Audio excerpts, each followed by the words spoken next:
What's up, everybody? Welcome to Kinda Funny Games Daily for Tuesday, March 1st, 2022. A Widow Wednesday on a Tuesday. I'm one of your hosts, Greg Miller, alongside the Rogue One at Gary Whitta. All right, Greg, how are you? I'm good. How are you?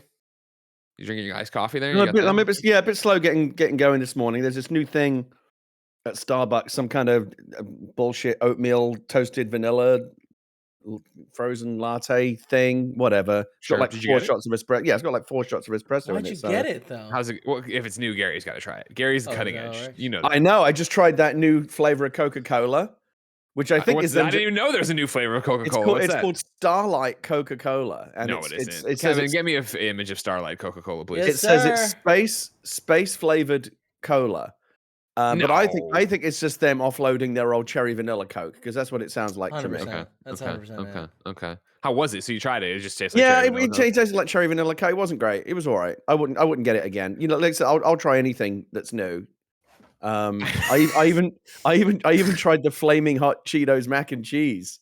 Oh, which actually wasn't From bad. Walmart? I can't remember where I got it now. Target, Target, I think. Yeah. Target, I think sells it. Okay. Yeah. It was good though. You liked it. It was all right. It didn't look like food. It didn't look like natural food. Like the food coloring they put in it was like, let's make this look as like absolutely like chemically artificially man-made as possible. You get the neon poops is what they wanted you to think. Oh yeah, seriously. And here's the space cola, huh? Okay. Yeah, I told you it was real. I don't make things up, Greg. I didn't. It's, Gary, I shouldn't look past it. I've said it for years, and I'll reiterate as always. Gary Whitta is a man of the people, and I know you, the Kinda Funny Games Daily listener / viewer, know that. You see him in here. He's arguing against the big corporations. He's looking out for the little guy. He loves to just screw you guys over and sell you plastic space rocks. But the one thing I do love about Gary Whitta is that no matter how big he gets, no matter how many Hollywood movies he writes, no matter how many comic books he writes, no matter how he's only getting bigger. His star is only rising. He will still eat garbage food all the time. Oh yeah, I got to keep it real. I will never forget the time when it was right after Book of Eli. And like, it's weird now because, of course, I could come over there, kiss you on the mouth, and we would just be fine because we're Greg and Gary and we're best friends now. We have been for a long time. But it was right after Book of Eli hit. And like, it was this thing where you kind of surfaced for a new generation of video game fans, if you know what I mean. Where like, I remember when you like announced you were working on a movie. And I remember the old people at IGN were all like, "Oh, Gary's writing a movie. That's crazy." And everybody's like, "Who's Gary?" "Oh, he used to review video games." "Oh, okay, he's he used to review video games before you were born." Yeah, exactly. And then Book of Eli hit, and so then you kind of got introduced as Gary Whitta, the writer, not so much Gary Whitta, the video game journalist or whatever. And I remember when your star was rising, and you're doing all this cool stuff, and you were on all sorts of live streams and showing around. And like, I wrote a movie, and this is awesome. And Denzel Washington's in it. And here's a photo of me. I remember my old roommate Mike Mitchell hit me up one day and be like, "I met Gary Whitta today." And I was like, "Oh my God, that's awesome. Where did you meet Gary Whitta?" He's like, "He was in line at the KFC Taco Bell." Oh, that's right. I remember that. Changed. Gary Whitta is still in line at the KFC I Taco Bell. still eat the same shit that I ate when I couldn't afford to eat anything better. Is that the one that's closed? Oh, yeah, that's the one. That one on was it on Irving? Irving, That was a rough KFC. Yeah, if you'd have to really want some chicken because you might have to fight for it. How bad do you want that chicken in that burrito? That and the McDonald's at the end of Haight Street that is gone too. Yeah, shady McDonald's. We talked about those are some rough fucking places. Yeah, you better be ready to rumble. Now, ladies and gentlemen, as I tweeted out earlier, all right, don't tell anybody, and you've already clicked on the video and you've come this far, it's a slowish news day. We're going to have some great times around here, whatever, but we can also just troubleshoot. The slow news days are sometimes the best ones, though. But it's me and Gary, then we get to go off the rails and do whatever we want. Kevin, what I'm asking you is, I have that flicker going on, and when I know you've seen it before, and you've seen it's something with my camera, and then it's whatever, and the lights and whatever, and the screen thing. Some kid a couple weeks ago was like, if you change the ISO, that would help. Would that work? Should I do that? I don't think it's the ISO. It's the other one, the frame rate, the hertz of my monitor. Yeah, the 1/60 number on your camera. Oh yeah, you're flickering again. Yeah, but it's a thing that I don't know how to fix. I mean, because your camera is set. I mean, I'm sure your screen is set to like 140, right? Here, do me a favor. Yeah. Right click on your screen, hit display settings. I think that's let's do the tech support live on the show. Oh, and come on now. This is here's what I'll say right now. Kinda Funny fans, this show's for you. People, the looky-loos who come in when there's a big headline or something, whatever, and they're like, "Oh man, what who murdered this person in video games today?" No, this is one that you're like, "Oh man, I hate Nick Scarpino as much as Greg does." All right, I'm in display, yeah. And then go to advanced display settings and tell me, what does it say under refresh rate? All right, Hertz? advanced display to set it, many and then hertz? Is it refresh rate 140 is hertz? 119.974 That's fucking. Oh, so hertz. it's 120. So But I have the thing here. I can change it. I can go to What is it? 59. I go to 99. I go to go to 143. 59. Let me see 59. Ladies and gentlemen, we're going to 59. Hold on to your. Bam. No, it's still strobing. For a second For a there, second, you it went away. Yeah. 99. No, for like a second when you switch, it goes away, but then it comes right back. Going to 143. Turn It your might lights just be off. that. It might just be that hoodie because I'm not seeing it. No, it's plenty of my other outfits No, do yeah. too. You turn your Elgato off. It's also on the My lights? black. Like, yeah. Sure. They're off. Oh, that's worse. shit. Look at it go. Look at it go.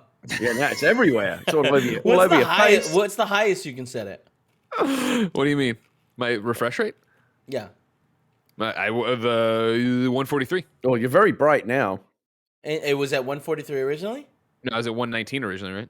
Put it at 143. Let's see what that does. 143. We did it a second ago. That's what you get. No, it's annoying because it goes away for a second every time you switch it, but then it comes right back. What if I turn the lights up real bright? I mean, yeah, then you're good. Could it also? Okay, now it's gone. Yeah, I'm just staring into the fucking sun. Now you look like you're in a hostage What video. if I do 43? We have Iron Man. To Obadiah Stane, you lied to us. You lied to us about who we were kidnapping. I can suffer through a bit brighter for this show that no one's gonna watch. Used to do it on mine. It could also be the shutter speed of your camera. It's definitely the shutter speed of the camera. That's the 1/60 I was saying. Yeah. But the thing is, 120 should be fine because your camera. What does your camera say? Bottom left corner. It should be 1 something. Yeah, 1/100. Oh, that's weird as shit. That's it. 100%. That should be 1/60. Why is it Okay. a 1/100? How do I change that? I'm gonna try to let me figure out. Yeah, you definitely want to start messing around Echo, with the camera. change the camera to 1/60. What? That's weird as shit. She doesn't understand what it means. Doesn't understand what that means at all. Yeah, she's dumb. The chat, Radio Shack 2723. Story number 1. Greg Miller is Off to a flickering. flying start. Well, we filled No. up what 10 minutes. This is No, going ladies on and so gentlemen, far. we have plenty of stuff to talk about. We're going to talk about the fact that you can play Marvel's Guardians of the Galaxy for free. Kotaku is on strike, and I, Greg Miller, am obsessed with a mobile game. We'll talk about all this and more because this is Kinda Funny Games Daily. Each and every weekday, we bring you the nerdy news you need to know about. If you like that, you should like the show. Be on patreon.com/kindafunnygames. On patreon.com/kindafunnygames, you can write in to be part of the show. You, of course, can get the show ad-free, and you can get the show with the exclusive post show we do each and every weekday. If that wasn't enough, you get benefits for writing in for PS I Love You, to get to watch us record that live, watch Gary on the game XCast live. Usually get to watch the Gamescast live. We do have embargoes this week, so the Gamescast will not be live recorded for you, but you can still write in. You'll still get a post show on demand. As you do. And remember that too. If you're like, man, this is you scratching your head. If you're I'm sorry, audio listeners, I was scratching my beard. You go, man, I haven't done it in a long time. Now I do. Think about it. You jump in, there's like, what, 300 episodes of the Gamescast? You have 300 post shows. Think about all that time you have to listen to shit. Yeah, all the bless who's I won. It'd be great. You could have a great time over there. However, if you have no bucks to toss our way or just don't want to have a great time, you, of course, can get this show live as we record it on twitch.tv/kindafunnygames. If you're watching live on twitch.tv/kindafunnygames, of course, use your Amazon Prime. Give us that Prime Gaming sub. But more importantly, keep us honest. You can go to kindafunny.com/you're wrong and tell us what we screw up as we screw it up so we can set the record straight for everybody watching later on youtube.com/kindafunnygames, roosterteeth.com, and listening on podcast services around the globe each and every weekday. I have some housekeeping for you, believe it or not. Last night, a whole bunch of us went and saw The Batman. That's right. We have seen The Batman. We have seen Robert Pattinson. Gary, I assume you got to go to a private screening because you were writing a Batman comic book. I like as we were discussing before the show. You'd think that, right? You'd think that Actually, no, I wouldn't expect that at all. But just because I'm writing a Batman comic doesn't mean I get free tickets to go see a Batman movie. I can't even get to go because we still have an unvaccinated infant here at home. We're very cautious about that stuff. So I'm going to wait for 45 days and watch it on HBO Max. Well, we didn't wait, and that means you're going to be getting a whole bunch of content from us today. They are recording the Kinda Funny screencast, spoiler-free review, just top-level thoughts on what's going on with it, and then DCEU in review will return on Thursday. We will record that with full spoilers, and that will go live, and we will rank it. Or I'm not DCEU. I'm sorry, Batman in review, and we'll rank it against all the other Batman films that aren't in the DCEU, all for your viewing and/or listening pleasure. Kevin, there's a housekeeping here. I know you've been digging around trying to find my ISO, but it is, of course, March 1st, ladies and gentlemen. It is a brand new month, and that means now there is a new Patreon Platinum reward up on patreon.com/kindafunny or patreon.com/kindafunnygames. If you support us at the Platinum tier this month, you'll get this amazing, Kevin, Avengers Kinda Funny poster that has been made. I sent this around to everyone. I was immediately incredibly impressed with it. And I like it a lot, Kevin. Do you like it? Do you like how you look in it? I love my hair. You know what I mean? This is lots of hair. Of course, this is, we contract Kinda Funny best friends and artists out there. This is from KFBF Salesh. You can get there, go look at it, get it, and get it on the Patreons. Have some fun over there. And you can also go to kindafunny.com/platinum to see every month the thing we put up. You can only get it that month, but it's a good way to be like, whoa, did they just knock it out of the park this month? No, sir. We knock it out of the park every month. Patreon producers would know that, like Gordon McGuire, Fargo perfect. Brady, and Pranksky. Today we're brought to you by Guild Seems Wars. like there's someone missing on that poster, Greg. Well, let me see. 1, 2, 3, 4, 5, 6, 7, 8, 9. Cool, Greg. Yeah, We're no missing cool, Greg. You're right. Yeah. No cool, Greg. Fuck. Yeah, that's a good You point. put a fucking dog on the poster and you didn't put me on it. You're a part-timer, Witta. Hang it up. Come here. Be full-time. Get on the 401k. You know what I mean? Yeah, all right. Fair enough. I can't have people just drawing. You were on the poster. First off, you were on the poster last month. Last month was the Kinda Funny P.S. I Love You versus XCast poster. That was the physical one going out. Okay. So we stole your likeness for that and gave you nothing for that. Is that okay? Mm-hmm. Oh, so I get to be on one I get one poster that I get to be on. Is that what it is? Other posters. You know Have what I I? mean? Yeah, I don't know. Mhm. Yeah, sure. I don't want to. You know what? I'm glad. I'm glad I'm not on your poster. I don't want to be on it. KindaFunny.com/platinum. I just made this thing today because I wasn't updating the website enough. But it's easy to Twitter has moments which no one in their right mind uses, but I like to use them once in a while. So here, so there you are. Yeah, okay. There's you were in February. Scroll back. This November one, I think you're in. I think here I'll throw it over to Kevin. Kevin, I'm going to put it just into housekeeping, or no, I'll put it into yours. I'll put it straight to Kevin here, and then Kevin, here it comes, coming straight to you. So yes, you were in. Like I said already, you were in the last month's. You had the thing there. I remember that one. Yeah. And then this one from back in November was a Bloodborne print with Blessing. So there you are in the very the back, and then Blessing's in front of you getting ready to fight you. Oh yeah, you really captured my likeness there. Got him. Got his ass, everybody. Let's get into what is and forever will be the Roper Report. Time for some news. 6 items on the Roper Report. Baker's dozen. And I'll be honest, we were horsing around there and I got cut off. I think I said we're brought to you by Guild Wars, but if I didn't, we're brought to you by Guild Wars, and I'll tell you about that later. But for now, let's start with the first story. Marvel's Guardians of the Galaxy is coming to Game Pass. I have the rundown of what the new update for March Game Pass is going to be, and it looks like this before we talk about Marvel's. Number 1, out today, Far Changing Tides comes to cloud, console, and PC. This is a day 1 release. Xbox describes it. Available on day 1 with Game Pass, embark on a stunning new journey into this atmospheric vehicle adventure set in a beautifully realized post-apocalyptic world. As protagonist Toe, you must navigate the flooded landscape at the helm of a unique ship that upgrades and evolves as you progress on your journey. Solve puzzles, navigate the changing weather, and dive to unknown depths in your search for a new home. Then Microsoft Flight Simulator comes to cloud. Those were the 2 today, right? That's awesome for Flight Simulator, Gary. Obviously, I know we both love Flight Simulator. Cool that people can just play it via cloud now. However, here are the upcoming ones, right? Lightning returns. Final Fantasy 13 comes to console and PC March 3rd. Kentucky Route Zero comes to cloud, console, PC on March 10th. Lawn Mowing Simulator comes to Xbox One March 10th. Marvel's Guardians of the Galaxy comes to cloud, console, and PC March 10th. And then Young Souls, the game I think looks neat, comes to cloud, console, and PC March 10th as well. Gary, I want to talk about, of course, the fact that Marvel's Guardians of the Galaxy is coming to Xbox Game Pass. But I imagine you have something to say about Lawnmower Simulator. You think that I would really be into Lawnmower Simulator because I was really into Power Wash Simulator. If Power Wash Simulator had come to Game Pass, then we could have a real conversation. I did try Lawnmower. I like, I like some of these silly, kind of just idle, blow off some steam. Like Power Wash Simulator is really, really, really genuinely fun and relaxing and cool to play. Yeah. And I guess Lawnmower Simulator is supposed to be part of that same little, quirky little subgenre. I tried it. It didn't scratch the same itch that power washing did. I don't find mowing the lawn as satisfying as I do power washing, basically. Okay, that's fair enough. And I respect that. And I appreciate you for opening up about that. So let's pivot instead, ladies and gentlemen, to the fact that Marvel's Guardians of the Galaxy, a AAA Marvel game that came out last year, of course, published by Square Enix, made by Eidos Montreal, is in fact coming to Xbox Game Pass. Currently, if I'm looking, this is kind of silly of me, I guess. I have Metacritic open. I have Marvel's Guardians of the Galaxy pulled up for PlayStation 5. It has an 80. Let me give you the Marvel's Guardians of the Galaxy on the old Xbox there. Hold on. Why don't they all just pop? Why do I gotta go one by one? Guardians. We're right there. All right. The PC has a 78. It says the PS5 has an 80. You assume.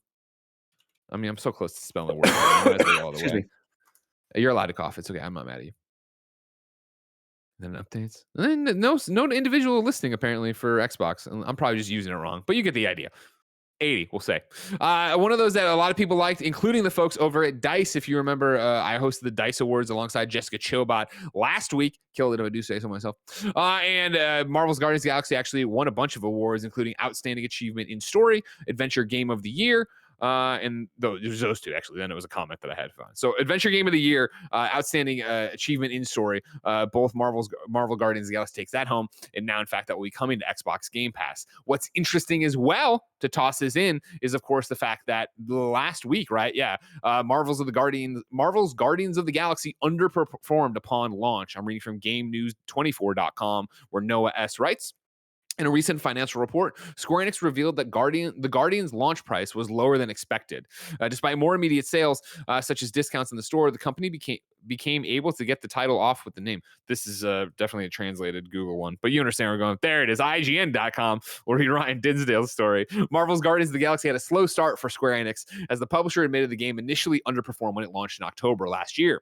During its latest financial briefing, Square Enix commented that despite receiving positive reviews, Guardians of the Galaxy, quote, sales on launch undershot our initial expectations. The game made up ground, however, through different sales initiatives, such as store discounts, that began in November, and Square Enix said it intends to work to continue to expand sales to make up for the title's slow start. That was what they said, of course, on February 22nd. Here we are, March 1st, and guess what? It's come to Game Pass. So, Gary, I think that's how they're going to make up for the slow start. What's your read on this? Of course, you're a host of the KindaFunny Xcast. You talk about Xbox and Game Pass all the time. Guardians of the Galaxy coming X Pass or Game Pass. Like big news, you think? Yeah, absolutely. It's a really good get for Game Pass. First of all, on the launch, because this is the first time hearing of it, that the game underperformed at launch. Launching it in October and sending it into that meat grinder, the holiday meat grinder when Call of Duty and Sure. Halo and Forza and all these other big titles is kind of sucking all the oxygen out of the room.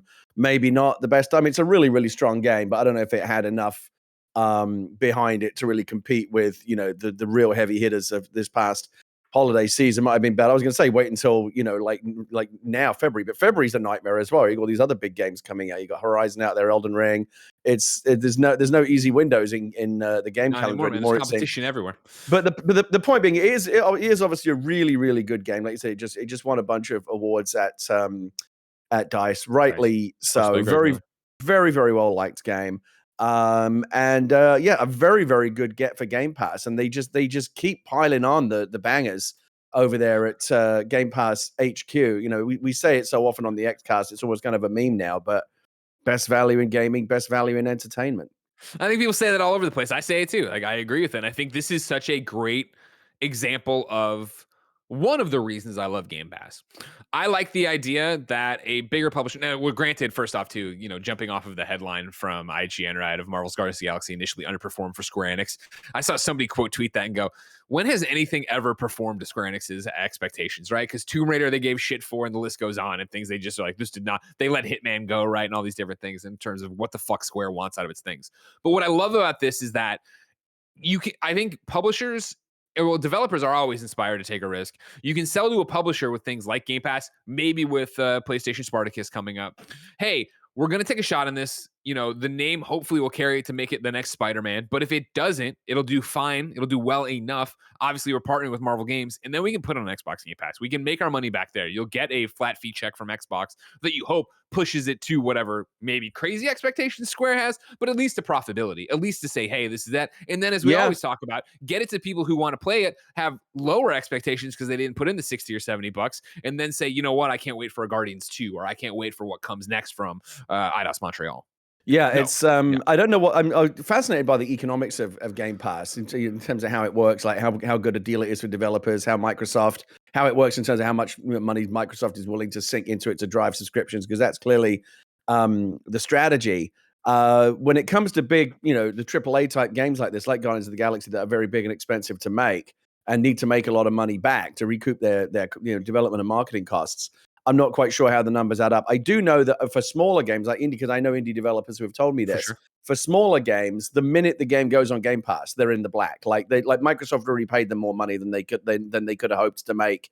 In an optimistic scenario, just selling the game at retail. So it's a great deal for developers, certainly of smaller games. I imagine it's also a good deal for companies like Square, where they give it a bit of a run out, they sell some copies, and then they put it on Game Pass, and whatever payment they get from Microsoft is a nice little top up, and maybe that does kind of put them over the top and takes the game out of the red and into the black. So again, how that works out for Microsoft, I don't know. I think they're probably still sinking, much like like Netflix spends so much money on content just to kind of build up the library and drive subscriptions.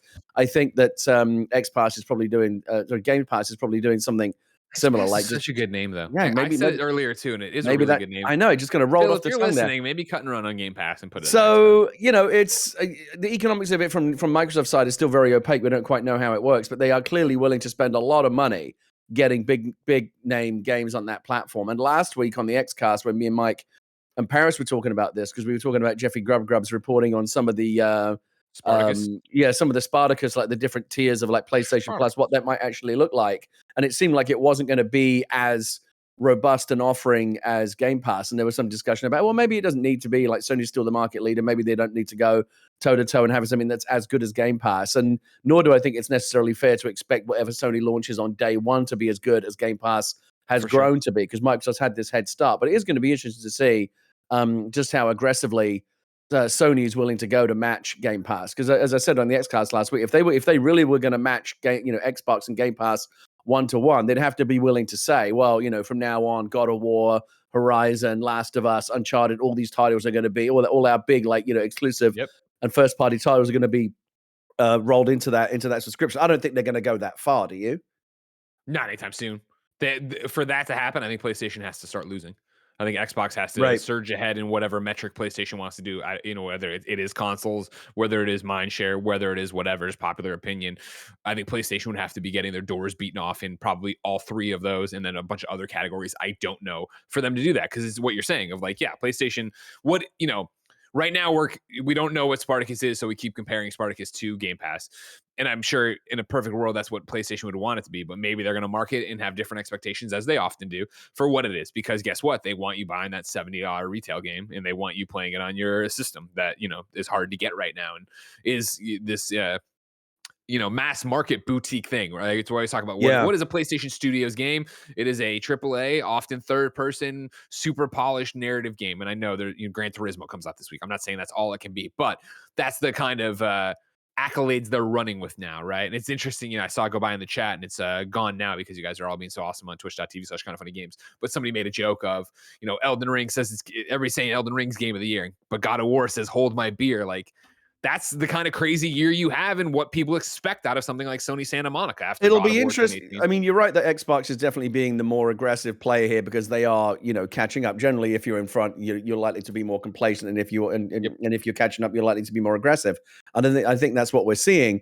And it'll be interesting to see just how much this really does change the equation. A year or 2 years once it's really had time to bed in. Because I said to you before, Greg, like anecdotally, Well, I've told you before, like my arguments kind of change when people, and I still get this question quite often from like, families and family members and friends.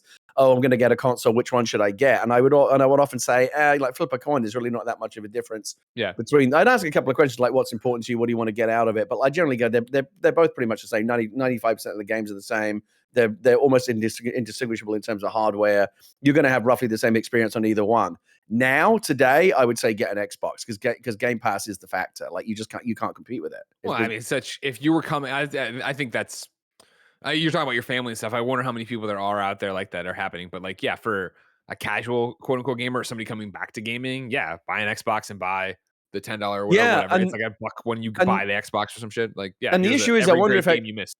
I wonder if Xbox needs to kind of like push it harder in terms of their marketing message to gamers who are coming in, because again, I just had this conversation recently with like a friend of my wife's was asking what they had just got an Xbox and they asked what games they should buy, and I said, don't buy anything, just get a Game Pass subscription. They're like, what's that? And I explained to them what it was, and they were like, what, really?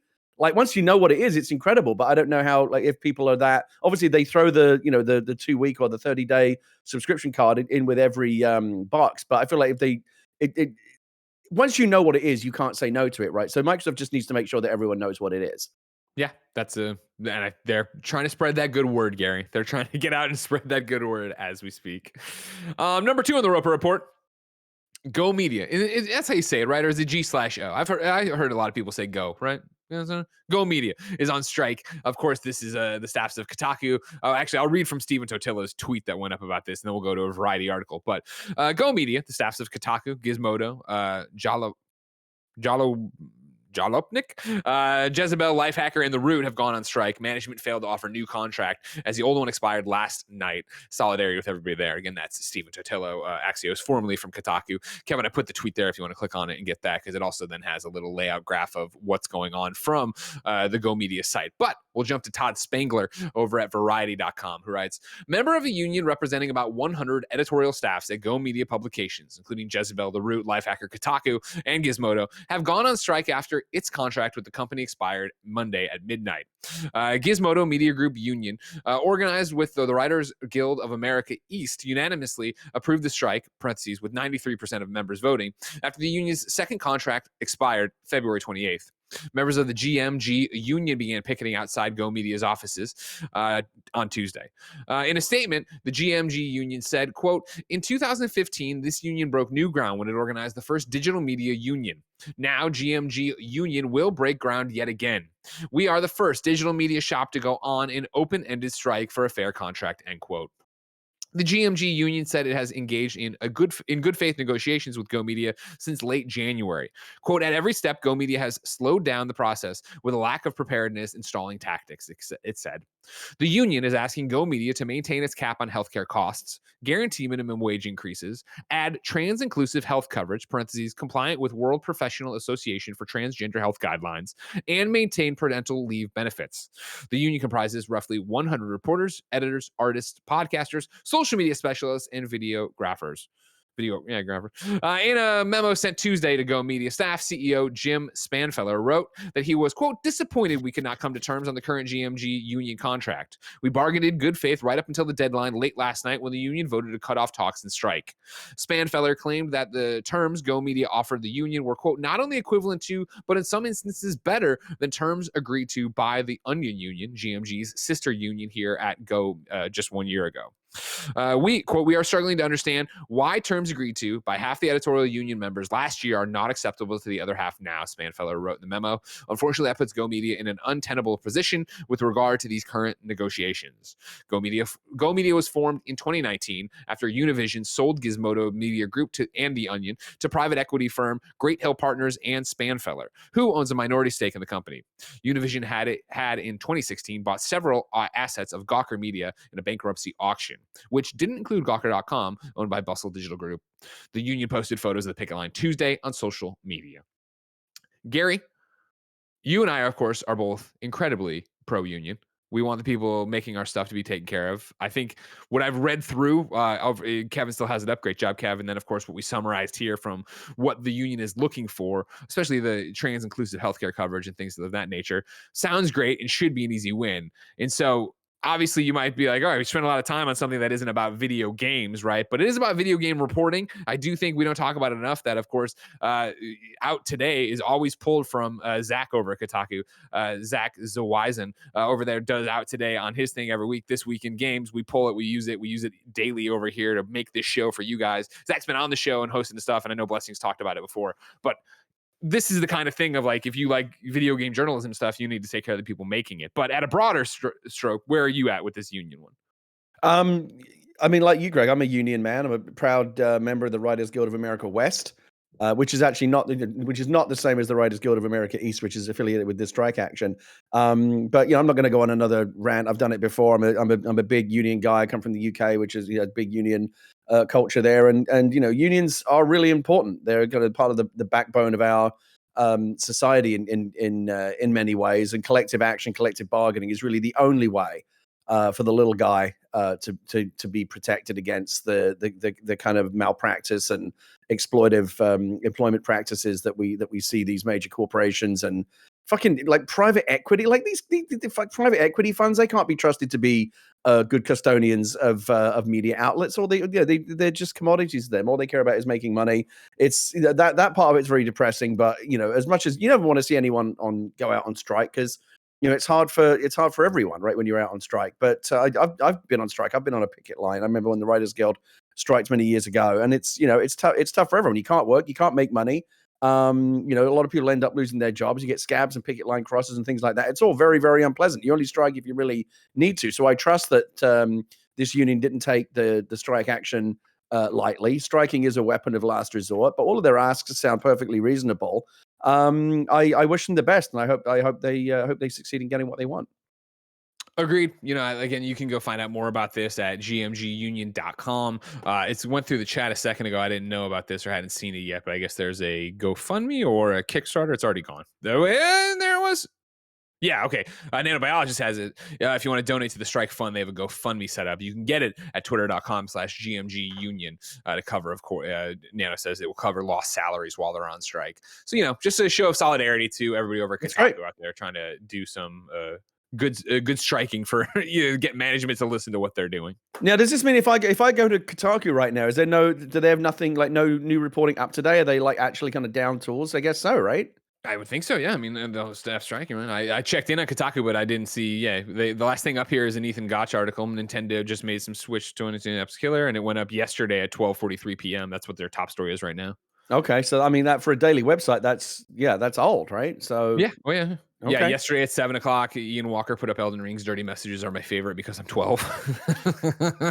Which is a good read if you haven't been paying attention to all the goofy stuff that people are putting into Elden Ring. But I digress. We put goofy stuff on the internet all the time. Thanks to your support on patreon.com/KindaFunny and KindaFunny Games. But guess what? You're not listening on patreon.com/KindaFunny Games, because if you were, you could get this show ad-free along with getting your name read, your questions in, and of course, getting the post show we do after this. But I digress. I'm not about that right now. I'm talking about the ads. And speaking of, here's a word from our sponsor. This episode is brought to you by Guild Wars 2 End of Dragon, the third expansion for the award-winning and critically acclaimed MMORPG Guild Wars 2, and the culmination of the Elder Dragon saga. There's no shortage of new shenanigans to get up to explore the beautiful Canthan continent, travel, fish with your friends in your own personal skiff, unlock 9 new elite specializations, pilot the Siege Turtle combat mount, and way more. If you're new to Guild Wars 2, don't worry, their community of over 16 million players are ready to welcome you with open arms. If you're already a Guild Wars 2 commander, it's time to gear up for some new adventures, like that Siege Turtle mount I mentioned earlier. Yeah, it can bear 2 riders, one to handle the turtle, the other to operate the weapon strapped to its shell. That's awesome. What about the personal skiff I mentioned? It's your new home away from home on the waves. Ferry your whole party around to explore, relax, or drop anchor to fish over 200 unique species around Tyria. You can check out the link in the description to get your hands on Guild Wars 2 End of Dragons, available now. 1. Hello, my darling. Hello, my. Let's go to number 3 on the Roper Report, Gary. Puzzle Quest 3 is out today. The review embargo is up, and we have a review roundup for it. Let me start with who's got the highest review so far. KindaFunny.com gave it a 4 out of 5. Kevin, can we watch the TikTok I made of this? It's there.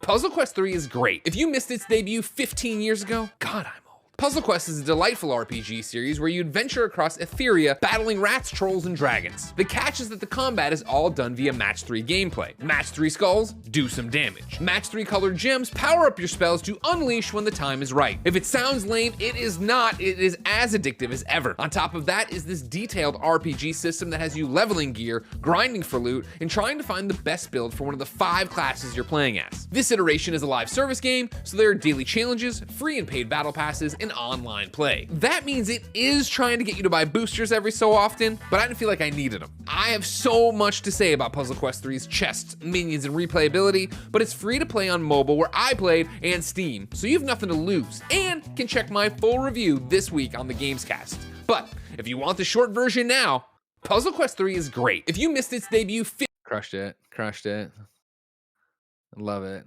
That was a great one. I don't know. This Greg guy's great, Gary. You know what I mean? He should review more games. Worked on me. Look, I went and got it. Fuck yeah, you did, Gary. All right, we're gonna talk about some Puzzle Quest. Let me give you 2 other reviews though before we get into more stuff.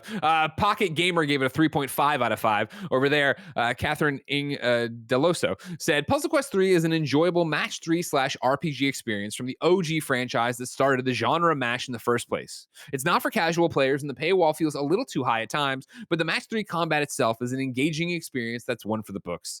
And then PC Mag gave it a 2.5 out of 5. Will Greenwald said the first Puzzle Quest combined match 3 puzzles with RPG elements to great success. Puzzle Quest 3 adds free-to-play mechanics to the pile and ends up with far less than it started with. And then that was the start of Will's review, and then he really goes into the fact that he thinks the free-to-play mechanics and the paywall stuff and the slowing you down is slowing down progression. Personally, I didn't run into that, and I'm down to talk to you about it, Gary. So I see you downloading it. You're old like I'm old. Did you play the original Puzzle Quest? Was this one of your games back in the day? No, the reason why when I saw your tweet this morning it stuck out is because I used to be a big, I don't even know if they're officially related, but I used to be a big fan and a big player of Marvel Puzzle Quest. Oh yeah, they're related. Yeah, that's the same. Okay, so I used to play a ton of Marvel Puzzle Quest, and I used to really enjoy that. And that was a free-to-play game where you could pay to buy booster packs and stuff. I actually did sink a bit of money into that game. I think Leah did as well. We both bought a bunch of characters and stuff and got really, really into it. Who doesn't like a good match 3 game? I fucking love those. When you just need to tune out for 10 minutes, I know you're waiting for a bus or what are you just sitting around and you need to kill 10 minutes. Those match 3 games are brilliant. So I'll give it a try. And it always comes down to how aggressive. As soon as it says free to play, I'm like, I was kind of hoping it was going to be on Apple Arcade because then I know I don't have to worry about any of that shit. Yeah. And as soon as I see, honestly, I would rather pay $3.99 up front and just never have it ask me for money again. Sure. But I'll play it for a bit, and depending on how. Again, I don't think that microtransactions are inherently a good or a bad thing. Like anything, it's how it's done, right? I've seen games that use microtransactions well. With Marvel Puzzle Quest, it didn't bother me that much. I kind of felt like, no, you know what? I want to get this pack. I could play without it. I'd be fine, but I want to get these extra things, and I didn't mind doing it. It's when games really kind of hold you over a barrel and say oh, it's gonna take you. Oh, you're playing some farming game. It's gonna take you 10 million years to build a fucking fence unless you start putting some coins in the slot. Those kind of games can fuck off. But the ones I think are a little bit better managed, I thought Marvel Puzzle Quest was. I was perfectly happy. I probably spent about $50-$60 on that game by the time it was all done. Because that's the genius of microtransactions, right? You don't notice it spending it's a little money $2.99, $3.99. Before you know it, you spent a lot of money. That's how they get you. That's the genius of it. And so I'll give it a try. I'll remake I'm interested to hear your thoughts. On faith. Because my thing is, you've got a kind of funny kingdom that I'll join. Yeah, I made a kind of funny kingdom right there. I'll make sure I save you a spot because if once you guys get leveled to be able to be into the kingdoms, you're more than welcome to join the kind of funny kingdom. It's on my Twitter thread about this, and that's the thing where I was legitimately so happy when Marvel Puzzle Quest got announced, and I was like, oh, this is enough peanut butter and jelly for you. Yeah, I was like, oh no, it is Puzzle Quest. My problem with Marvel Puzzle Quest is I felt it held your hand too much. I didn't feel like I got loose into getting into the puzzles fast enough. I felt like it was after a while of playing, it was still I'm Nick Flickering, and I'm gonna tell you how to do the thing. This Puzzle Quest 3, I got a week and a half ago, and it's all I've been playing outside of Martha is Dead for review. And so when I went to Dice, I mentioned ahead of time, I'm going to go to Dice. I'm going to bring, that'll be where I'll do Pokemon Arceus.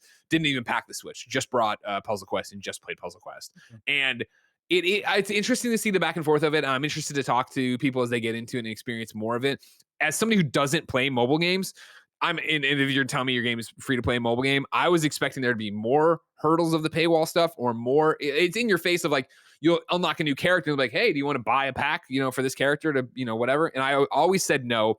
I have a question from my Twitter thread. Now we're going to do a full review on Gamescast. But over on my Twitter thread, Lanky Dragoon had written in and said, are you able to speak on if you were given boosts that you would normally have to pay for? I'm going to try it out, but people, and I think he was reviewing the PC Mag review, say the free to play elements get in the way a lot. This is an interesting one from Lanky Dragoon, and I appreciate it.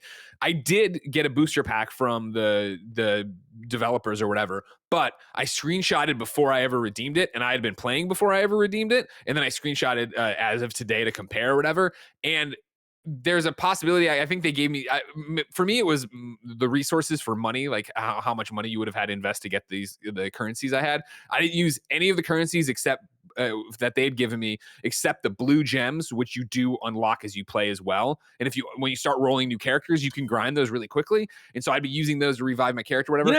Long story short, hold on, let me finish the point before you get to the thing. My long story short is that I didn't spend any real money in the game or anything that would have been real money until after I was done. Like, all right, cool, I'm ready to review it. And so even if they had given me some keys as the pack, which I think the PC Mag just says that code did, the thing I had with it was I still ran out of keys and I still earned more keys. So it wasn't like they gave me 100 keys. If they gave me 5 keys, yeah, I burned through them, but I burned through probably 15 more afterwards that I did. But anyways, this game is awesome. I'm obsessed with it. I can't wait to play more of it. If you're a Puzzle Quest fan and you've played before, the big thing here that I didn't talk about in the TikTok, because that's a thing and I'll talk about tomorrow on the Gamescast, is the idea that this time around it's 1v1 battles. You kill somebody, a new person will come in, but then at the top there's a 2-second cooldown. So once you make your first match, that starts going, and if you don't do anything and it expires, they then go to the other character, the bad guy who fights you but doesn't use your board like in before where they'd have to make matches.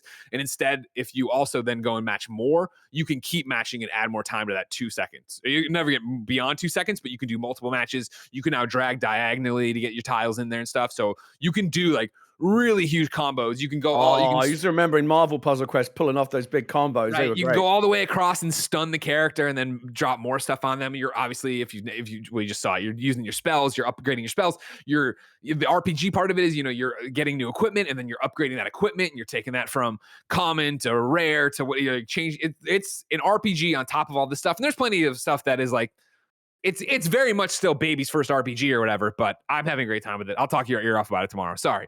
Gary, I'm looking forward to play. It's interesting. It looks like you play this in landscape. Marvel Puzzle Quest, you played horizontally. Vertically.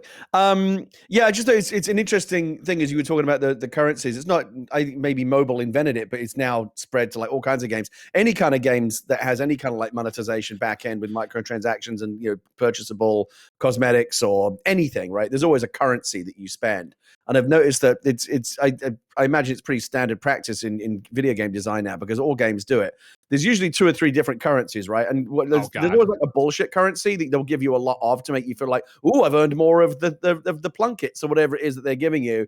But plunkets are basically, they're worthless. Like you can't spend them on anything good. The purple plunkets or whatever it is that you actually, they never give you any of those. And those are the ones that, you can use to buy good things. And those are the things that you can buy in the store. There's always, it's an interesting psychological thing. They always give you some bullshit currency to make you feel like you're earning money, but even though that money is basically worthless. I like Puzzle Quest 3. I want you to play it because I want you to play it and I want you to get into it and I want to be in the kingdom with you and I want to do a bunch of cool shit. Number 4 on the Roper Report, ladies and gentlemen, is the incredibly rare Gary predicted the future and Gary was right. FIFA is going to be getting crossplay, it looks like. This is at BR Gaming on Twitter. BR Football is reporting FIFA 23 will allow cross-system competition for the first time. Players from Xbox, PC, and PlayStation systems can face each other per Tom Henderson. Gary, what feels like years and years and years ago, because we were in the studio, but in the grand scheme of things, not that long, you had called this. You had said everything should be cross-play. Why are we not there? I can't believe we're not there. And I said, Gary, we're not going to be there anytime soon. It's going to take forever. And depending on your definition of forever, I think it hasn't taken that long because KindaFunny's only been around 7 years, and this would have been like 4 years ago. Maybe you said stuff like this, but it's actually happening, Gary. It's actually happening. I think we're getting there. This is, as a football fan, this is particularly pleasing to me because I do like a bit of FIFA, and this is an area where the lack of crossplay has been personally frustrating to me because I get Whenever I get FIFA, I always get it on Xbox just because I slightly prefer the Xbox controller. But the other people that I typically would play with usually get it on PlayStation. Yeah. And so, we're segregated, and I just want these walls to come down. And again, I think that our kids are going to grow up, Greg, thinking that this was like prehistoric times. Like 20 years from now, your son and my daughter will be talking about video games. And can you believe back in the old days, like if you had a different system, we couldn't play together? Like it's gonna seem like, how did we like, those are the dark ages. Like we're still living through it now, and I'm so glad we're finally coming out of it. But future generations are going to look back on the days of like system-based segregation between online players not being able to play with each other, and just think it's really silly. I mean, it is really silly. It's just going to look even sillier once it's a thing of the past. 100%. And so, yeah, it's cool to see it. And it's also cool to see EA, do this. Of course, it should be pointed out, of course, this is Tom Henderson's report from xfire.com. These are, as I'm browsing through his article, because I misread the tweet thinking that it was from BR. This is like information he has. This is not confirmed. He doesn't have a statement from EA or anything, but you'd imagine, EA did not give a comment before publishing the story. You would imagine that this is the way the world is now, and it's nice to see somebody as big as EA also do that. The article also says that men's and women's World Cups will be added to FIFA 23 as well. So exciting times if you like football. Don't expect to see Russia in it. Probably not. We stand with Ukraine.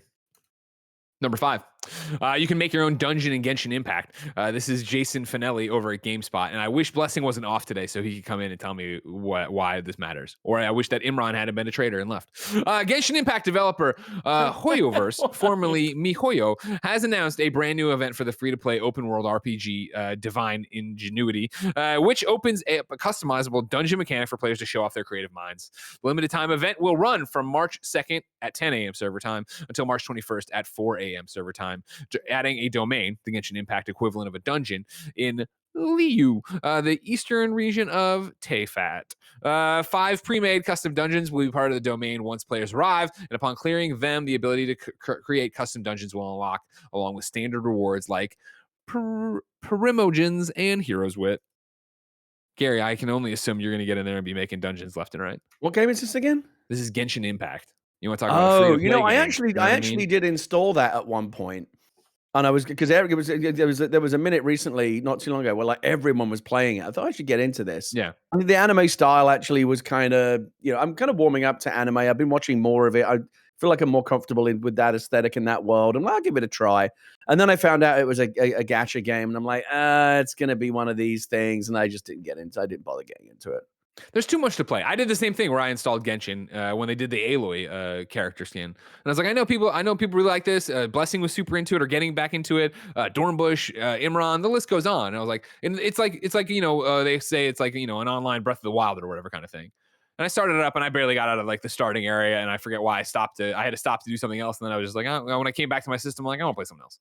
I don't need to worry about this. I'm glad you like it. Don't get me wrong. Go enjoy yourselves. You could be playing Puzzle Quest 3, but I digress. I think my kid might like it because she's really into gacha and that kind of stuff. That's like her obsession. I think for a certain age group, it's really, really popular. For sure. Number 6 on the Roper Report and final, Nintendo Switch Online is adding missions and rewards. This is our friend Darryn over at GameSpot who writes, Nintendo has announced that missions and rewards have been added to the Switch Online service. These new features will earn you platinum points, which can be redeemed for items in the My Nintendo store, and new member-exclusive icon elements that you can collect and put together to create a new user icon. You will need to have a Nintendo Switch Online membership to gain access to these features. To access them, you have to navigate to the Switch Online icon on your home screen and then select Missions and Rewards tab. Nintendo says that you'll earn platinum points for things you're probably already doing with your Nintendo Switch Online membership, such as playing online or trying out the library of classic games. Once you've completed some missions, you can head back to the Nintendo Switch Online app to collect your platinum points. For icon elements, Nintendo says that you'll be able to choose from frames, characters, or background elements to create your own custom user icon. Each month, you will have different theme and icon elements. They'll be refreshed each week, and this month's offerings are being themed around Animal Crossing, New Horizons, and Super Mario Odyssey. Now, Gary, I have a feeling neither of us give a shit about this. Good if you want to go make your icons and whatever. I'm more interested to turn back to your daughter. How old is your daughter right now? Which one? Not the one who was born like, a day after mine. I'm aware how old that one is. How old is your oldest daughter? She will be 10 in July. So now, where is she playing the majority of her games? Has she switched over to like doing an Xbox, PlayStation thing, or is she still mainly No, Switch? she plays a little. She plays a little bit of everything. She has a Switch Lite, which she loves. She plays a lot of that. She plays Minecraft, and she was playing Fuser on it last night, mixing some music. She plays a lot of Sims 4 on the Xbox. Okay. She's increasingly been playing. We have a gaming laptop upstairs that she has been playing a lot of games on. She's playing Raft. At the moment, she's really into Raft. She plays a lot of Roblox. All kids are into Roblox. She still plays a lot of Among Us. She has a weekly Among Us game that she plays with a bunch of friends. And she's harboring ambitions of becoming a YouTuber. She wants to no make, way. because she's got like some favorite YouTubers that she watches. This is the generation now. Like, no kids don't watch TV anymore. They all watch YouTube. They all have their favorite YouTubers. And I actually set her up recently. She like, not to be publicly put on YouTube or anything, but like she recorded. I set her up with Streamlabs and she made some videos and kind of got to pretend to be a YouTuber, like on webcam, and kind of talking like to like a an imaginary audience as she was playing the game. And I uploaded it as a private video to YouTube so she could kind of watch herself back on YouTube. She got a real kick out of it. It was very cute.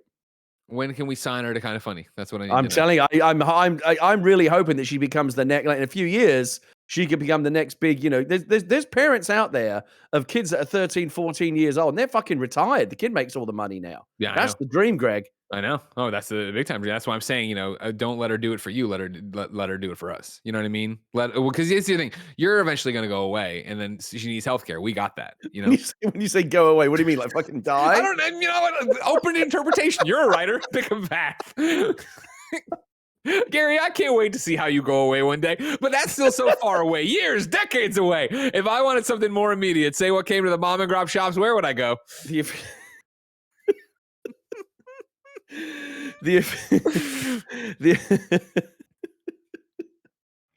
The official list of upcoming software on each and every platform, as listed by the KindaFunny Games Daily Show hosts each and every weekday. Yeah. Out today, Puzzle Quest 3 on Steam and mobile, Shadow Warrior 3 on PC, Xbox One, Conan Chop Chop on PS4 and PC, Elex 2 PC, PlayStation 5. Microsoft Flight Simulator can now be streamed via Xbox Cloud Gaming. GameSpot reports Fortnite's 19.40 patch notes have been revealed, and with it comes a brand new set of challenges themed around a specific item following last week's Bonanza. Also, along with the usual bug fixes and weapon adjustments, patch 19.40 brings an interesting new wrinkle to the imposters mode. Kevin, you still playing Fortnite every night? Not every night, but me and Joey played till midnight last night. Awesome. Yeah. Are you guys great now? Are you all awesome now? I mean, we're fine. We got 2 wins last night, so Okay. I'll take What was that Conan game that you mentioned? Conan Chop Chop. What is that? It looks like a cartoony thing. Kevin, you bring up a trailer while I keep going, okay?